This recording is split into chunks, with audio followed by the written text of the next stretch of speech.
তো সামনেই আমাদের একটা বিয়ে বাড়ি ছিল, তো বিয়ে বাড়ির জন্য শাড়ি কেনার দরকার ছিল। তো আমি ঠিক করেছিলাম যে এবারে শাড়িটা আমি বেনারসি নিকেতন থেকে কিনবো।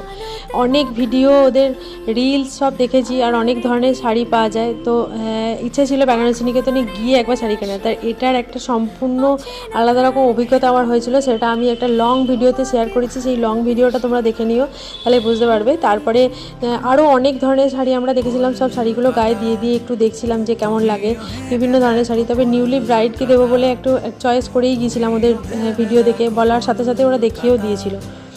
তো তারপরে এটা আমরা গিয়েছিলাম যেটা, সেটা হাতিবাগান ব্রাঞ্চে। তো হাতিবাগান গেছে, হাতিবাগান এক্সপ্লোর করবো না সেটা তো হবেই না, কারণ এটা আমার বহু পুরনো জায়গা, মানে কলেজের স্মৃতি। তো অনুষ্কাকে ঘুরিয়ে দেখাচ্ছিলাম। অনুষ্কা কলকাতাতে থাকলেও এর আগেও হাতিবাগান কোনো দিন দেখেনি।